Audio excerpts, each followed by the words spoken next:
Hi, everyone. This is Jacqui Cooper with JCooperTravels, and I want to thank everyone for hopping on this episode and ask that you like and subscribe because there's a lot of good shows that are going to be happening shortly.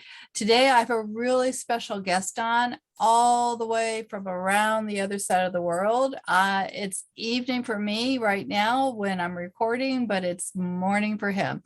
So I will have him introduce himself in a quick second. For those of you that are new to JCooperTravels, I just want to give you a little bit of background about myself. I love traveling, and I started JCooperTravels to talk about, where you can go around the world, and then COVID happened. So it's really got rebranded, and it's now not just where do we go on our outer journey, but also how do we travel within ourselves, our inner journey, and how do we treat each other, and how do we navigate the interpersonal relationships that we have, and how does that extend, to how we treat others. And so my background's law. I'm also a special educator, and I'm also a mom. So today we're recording on Mother's Day here in the States. So happy Mother's Day for everyone who's listening. And that includes the dads too, because they're moms too. So I'd like to hop on over. Adrian, how are you doing today? Good. How are you, Jackie? Thank you so much. And happy Mother's Day to you too. We have Mother's Day. We just actually had it in Australia yesterday because it's Monday morning here. Yeah. And it's interesting. I read something, I feel like, especially in these times, more and more people are becoming aware, people may not have had their mother with them yesterday or today or time, or may not have ever had kids. But there was something that I read on Facebook where we are actually all mothers in our own right, mothering our inner child. And I think that sometimes that's what we forget. And it's like turning that love in towards yourself and looking after yourself often first, like putting your oxygen mask on, first. So then looking after that inner child that we're mothering to live the life we've always wanted. Yeah, and that actually goes right into a natural segue right into your book. But before we hop onto that, I want to ask you, how did you end up coming to write your book and also doing what you're doing right now? Because I know we all have a personal story and journey, and it's not always straight and narrow, sometimes twists and turns.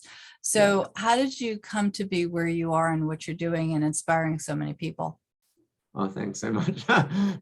So my story in a nutshell is I've always wanted to work in advertising and PR. So literally a week after finishing my degree, I moved to New York. I just had this calling, go to New York. This was the 90s. At the time, I reached out to all these ad agencies online back in 1997. So an Australian reaching out to an American ad agency on Fifth Avenue was unheard of, in the 90s. So I was a novelty.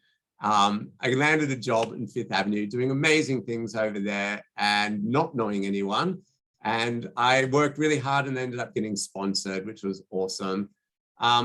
Living the best life, and learning so much. I think then, after a few years of living that Manhattan lifestyle, once again, we've all got that inner voice in us that says, okay, well, this is what you should be doing next, or this is what I want to do next. And I realized that, I love what I'm doing and I could actually do this for myself. So I told my boss at the time, I'd love to join forces and come back to Australia and open up, an agency. But, still then we weren't a global economy.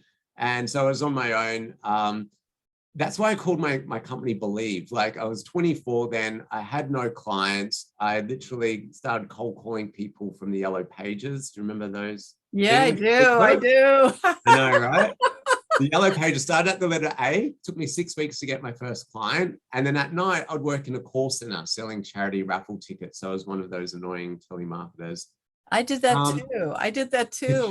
Yeah, because of the fact that, like you, in many ways, I've always had side projects that I believed in, but I had to figure out another way to pay. And so even though my background's law and I could have worked, and I did work in a traditional law firm, I also wanted to do charity work. Yes. So, sometimes when you're following your passion, it doesn't always bring in the dollars. Yeah. But continue on, because I interrupted your talk. Totally fine.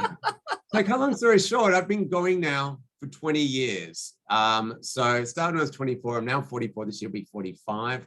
I just had a big celebration for my company, Believe, just in December, as we were out of lockdown in Australia. We've had pretty strict lockdowns over the past years during COVID. So I thought that was a good excuse to just throw a party in. And yeah, so I wrote it even prior to COVID. All my life, I felt like no one's ever really believed in me. And, you know, you have to, I say in the book, you know, the easiest thing you can find in life is for someone to tell you a whole list of things of why you can't do something. Yeah. So it might be like, I remember at the time when I was 20, it's like, I'm going to move to New York. I'm going to get a job over there. And it'd be like that person that's probably on unemployment benefits or whatever saying, well, you can't do that. And it's like, well, why not? Why can't I do that? You know, and it was like, failure for me has never been an option. It's like, I've got one life to live and I'm going to make the most out of it. And I think that's what drew me to New York. It seemed like the place where it's all at. And I need to be a part of that, you know, that energy. So yeah, the same then when I started, then told everyone I'm doing my own company. Once again, I was faced with all these roadblocks from people. It's like, well, how are you going to do your own business? You don't even have an office, you know. And ironically, then 20 years ago, I was working from home. You know what? Working from home now is the new norm, isn't it? That is the new norm. Yep. Always ahead of my time, I think. So that's the thing, you're always going to get that in life. So I think, you know, I wanted to put my life principles down on paper to leave a bit of a legacy, you know, to actually help. If I can help motivate or inspire one person, then I feel like that's great. So I really wanted to share with others how you can have start living the life you've always dreamed of today. And everyone has the best 5-year and 10-year plan. And ironically, as I mentioned, I did write this before COVID, but often those best 5-year plans will go out the window. And I'm never one to follow a 5-year plan. I want like kind of instant results. So it's like, what can I do today that's going to help change my life for tomorrow? I don't care about 5 years because that seems too far away. And that's what it is. In the book, I've just listed, you know, whether it's coming out of that negative mindset. As I approached 40, I started on stacking on the weight. I wasn't really doing much exercise. And everyone said, what do you want for your 40th? And I said, abs, you know, and everyone goes, once again, yeah, and that was my whole thing, hashtag abs for 40. And it's like, no, you can't get that. It's genetics. You know, trainers used to tell me it's impossible. And it's like, you know what? Nothing really is impossible in some ways if you believe. And I know it sounds cheesy, but that's my whole philosophy in life is believing. So sure enough, like I just looked and researched, and what I do pretty much is, you know, the paleo lifestyle. I don't have too much of that, but I cut out like wheat, dairy, sugar, and do a moderate amount of exercise. I'm no gym junkie. I'm not there lifting heavy weights. So sure enough, I shed down to 9% body fat, and I've got abs. 5 years on, 6 years on, I still maintain it. I feel like, especially for our well-being, mentally, you've got to just do some form of exercise or movement every day. And especially when it was in our last lot of lockdowns, I would have gone crazy if I hadn't had my exercise turned back on to. And that's the thing. It's like, you know, so that, and then that, you know, that journey about my weight loss side of things it's made headlines around the world here in Australia, US, Canada, UK. So yeah, which is awesome. So the book's gone on to become an Amazon bestseller. And I love just inspiring people and showing them that you can do something to make a difference in your own life that you want.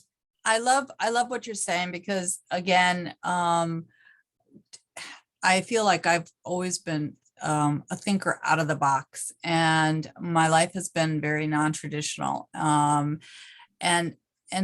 And I've had a lot of great mentors and role models for me. And like you, I'm trying to be a role model, being a special ed teacher for the kids that I, you know, also helping, so that way they can believe in what they're doing and that they can see that they can achieve anything that they put their minds to. Obviously, hard work has to go behind it, but you know, the mindset is really, really important, because I know that there's this one little girl that you know, for privacy purposes, I won't say what grade she's in, but she's an older child, and she was reading at the beginning of this year, you know, really at a very low level. And now she's jumped like 2 grades in reading. And it's because of the fact that she finally believes in herself. Yeah. And, she's had some challenges, and, we talk about how to act, or how to kind of not put up a wall when you reach a struggle, because, again, there's always going to be a struggle, but you got to, jump over that and keep going, and knowing that that's just part of the learning process, because we're all learners. So, yeah, no, I love that. So, do me a favor. I know that Sure. you mentioned that they can get this at Amazon, but can they also get this on your website? So Amazon, yeah, I mean, there's pretty much any bookstore from Barnes and Noble. If you just Google Believe, the book and my name, Adrian Falk, you'll find it on a local bookstore in your country or on Amazon. So it's available on Kindle. And I priced it really not to make any money from it. I just want to inspire others. So the Kindle version, I think, is like a bit over $1 if you want to buy it. So it's not going to cost you much. There is the paperback version as well that you can get shipped out for you. And it really is, including shipping and printing and stuff like that, it's not much at all. Yeah. So there's ways that, you don't have to buy it just on Amazon. But if you have a Kindle, it could be the easiest option if you want the digital version. So tell us more about your other projects. I know that you have a giving back philosophy. So why don't you share a little bit about the giving initiatives, and I'll also pull that up so those that are on the video side can actually see more. And I definitely want to recommend that everyone who's listening can go to the video side as well, so you can actually see what we're showing. But why don't you share a little bit more about your philosophy? Yeah, no, I mean, I've always been grateful about people helping me along the way, like, from that ad agency, and I'm still in contact with my former boss still today, just believing in me, and then people helping me to get to where I am. So I feel like, the least I can do, I know I live a fortunate life, without a doubt. So I've sort of, as part of my company's sort of philosophy, is every time I do a PR project for someone, it could be, for example, at Christmas time, doing a PR campaign for a candle client. I've partnered up with a platform which anyone can do. It's super easy, called B1G1. And what you can do is choose a project around the world that sort of ties into what you want to support.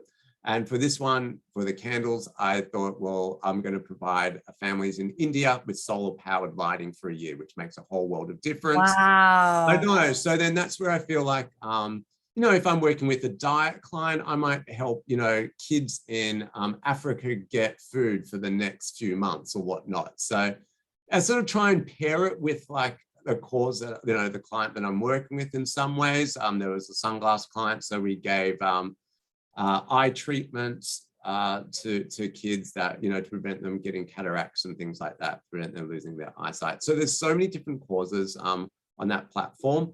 Plus then, I know, prior to COVID, and now I've just was saying to you, Jacqui, before that, I just was fortunate enough to go to Fiji over the Easter break for a conference. And I've got kids myself, so I want them to show them how fortunate we are here living in Australia, as well as the life that they live. So we always go to a local village or a school. So I always go and give a computer, which is easy enough, like anyone can really do. You buy the computer before you go, and you turn up to a local school, and it literally, the amazing feeling that you get from when, helping these people, these kids go to school without even any shoes on. Their computer lab might have one computer for 100 kids. I said, what else can I help you with? They said, we need a whiteboard. Stuff like that, that we all take for granted. It's like, okay, let me see. So if anyone's watching this and they've got like, extra computers or office supplies or things, please get in contact, and I can, put you in contact with the school, or there's other ways that, we can get them products or whatnot. So I'm a big believer in just trying. I always say I want to leave the world a better place than when I found it. I agree with you. I totally agree with you. I mean, we have one life, and it's important to give back. It's definitely important to give back, and it also, it's selfish, but it makes us feel better. Yeah, 100%. There's from like that the feeling perspective. you get from it. It's like, wow, you know, you have tears in the eyes. These kids are just so thankful, and that the principal and whatnot of like the small difference that you're making. Yeah. Yeah, other things that you can do, not that I want to try and the best thing is to give to someone that you don't know or have no involvement with at all. And there was this one client I remember, they were telling me about a girl that had stage 4 bowel cancer. She was super young, and her dream was to meet Dita Von Teese, you know, the burlesque dancer. I don't know.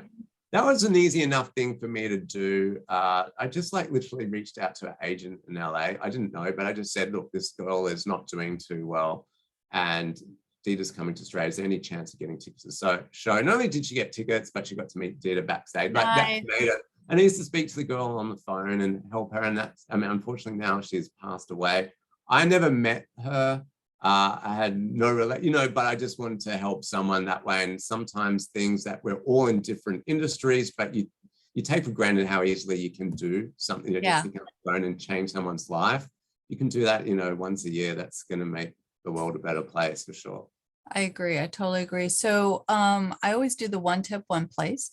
Yeah. And so what tip would you like to share with everyone who's listening? What takeaway tip? I would say that my one tip is you really can make a difference in your own current life. I know it's been a hard few years for everyone, and it's hard to break that negative cycle, that's spiral thinking as well, but you really can do that. So my one tip would be like, tomorrow is a new day. I know it sounds really challenging, and just because it's always been like that up until now, you can break that negative cycle and make a conscious effort to do, you know, to make those changes of the way you want to live. Yeah, I mean, I always say, you know, believe it and then you'll receive it. And that's the thing. It's all about creative visualization, and it might just start with thinking your mind or doing a vision board or writing out what you want, and then you're going to be one step closer to what you want to achieve. I love what you're saying about, you know, writing out. You can't see my wall, but I have things written on my wall in front of me, so I can, you know, remember certain positive phrases or goals that I have. But the other thing, you know, in our conversations, that the takeaway that also is you can do this in small steps. It doesn't have to be a big change at all, but, you know, one little thing every day can make a huge difference, because all of a sudden you realize at the end of a month that you've done a lot more than you thought. Absolutely. Yeah. Yeah. Just stop, you know, and when you start running out of excuses, you'll start seeing results as well, you know, and like people will they'll say, I don't have the time to exercise. Well, you know what? Start exercise 5 minutes a day. Yeah, and then exactly. Everyone's got the same, as I say, you've got the same amount of days, same amount of hours in the day as Beyonce or something like that, you know? And that's the thing. It's like, what are you going to do with your time? I'm sure there's something that you can do if you just map it out and map out your routine. I'm a big believer. I just like my daily routine. It's very standard, from what I eat to what I do every single day. But yeah, that's what you know, it helps. Yeah. So what about the place? I know you've traveled around the world and you live for, you know, for us, for you, it's normal, but for us, where you live is gorgeous. And so much fun to explore. So where would you suggest that people kind of discover? And where's a favorite place that you might want to go back to?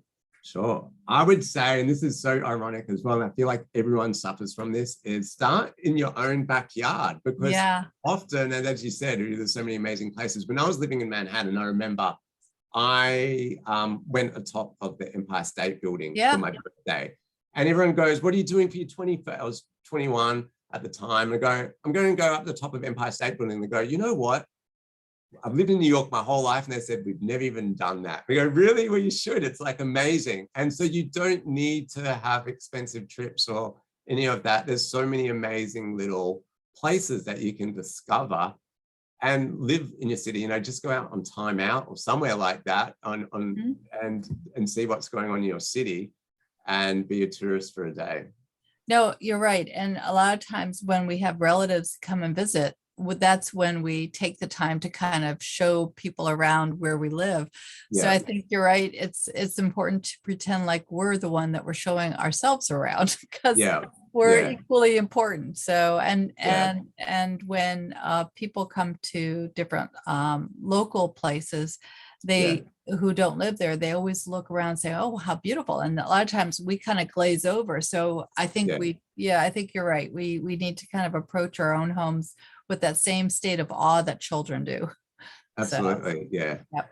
So for everyone who's listening, I also just want to share that, you know, just like Adrian talked about in terms of believe, I have a book called The Bitcoin Cinderella that I was inspired to write so that way individuals could learn a little bit more about the blockchain and everything that's going on. And I decided to write it using the fairy tale story of Cinderella in a way to inspire adults to kind of have fun on that journey, because the blockchain adventures is about NFT world, metaverse, crypto, Bitcoin mining, everything that you can possibly imagine. And it was a lot of fun. And, you know, Adrian, when you were writing the book, how did you feel when you were writing it? How did it feel when you finished writing it?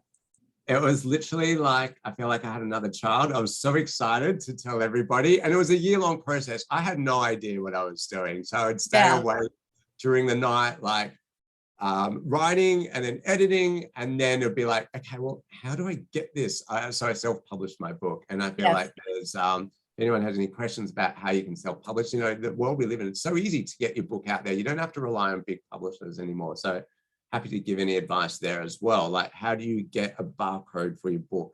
You know, if you want it to be sold in stores and stuff like that, I'm Googling away. And how do you get it on Kindle? So all of that I learned myself. And it was, it's an awesome process, so rewarding. It's like probably equivalent of running a marathon, but achieving something, you know, when you've had that dream and ticking it off your bucket list, it's great. It's a great feeling.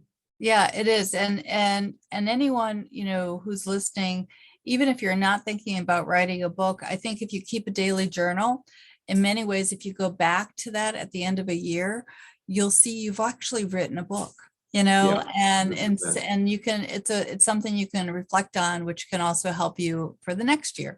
And you can start that anytime. It doesn't have to be on January 1st. You can start it midweek. Absolutely. It's no time like the present, right? Yeah, exactly. So why don't you go ahead and share again your website so people can hop over to you and visit. And you haven't talked a lot about your overall business and the clients that you're looking for. What kind of clients do you help?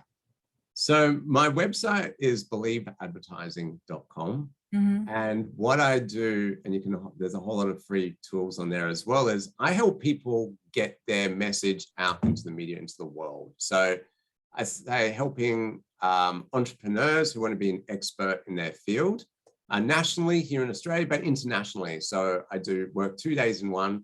I have clients in the US, UK, Europe, Australia, and I've literally gotten clients on every major news outlet, from Forbes to Fox News.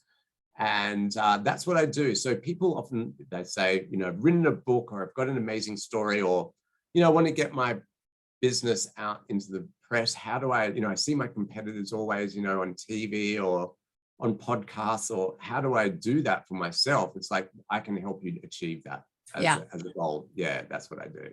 That's so I pretty much write news stories on your behalf and give it to the media and get it published for you. Yeah. And you know, for everyone who's listening, we all know that we're good at social media, but having someone like Adrian on your team makes a huge difference, because what we think we're good at and then our passion project might be totally two different things. So it's really important to use someone like Adrian, because he's an expert in his field. So thank you so much for being on. I really appreciate it. I look forward to more travel stories, because I know you're next, you know, jaunt might be over to Europe or wherever the next place might be. We've got a trip planned in July. I think here in Australia, we've had a tight lockdown, literally up until March this year, 2022. It's been over 2 years that we weren't allowed to leave. We were like naughty kids locked in the country, and there was no way out. So there are a few trips planned. Yeah, so Middle East is the next one, which will be exciting, including Dubai. Never been to Dubai. And yeah, so happy to share more stories about that. But as I said, you know, like, especially nowadays, you don't need to have a massive amount of budget to go. There's like, obviously, start with your own backyard and go from there. There's so many amazing things that we can all sort of learn from. Yeah. And also travel within yourself, turn your thoughts in. I always say we've all got the answers within. We just have to ask ourselves the right questions. And I think sometimes just taking out some time for yourself, like, yeah, it's really important each day. Yeah, I think that's definitely what COVID taught us, is that it's as challenging as COVID was, it sort of forced us to pause and to stop the spin and to kind of take a breather, even though the breather was a little bit long. So I understand everyone's a little antsy now to get out and about. Yeah, absolutely. So everyone, remember, be kind to yourself, be kind to others. We're all connected. We're all one world. And thank you so much for Adrian for being on here. And I look forward to talking to everyone again on the next episode. Have a great one. Bye. Thanks, Jacqui.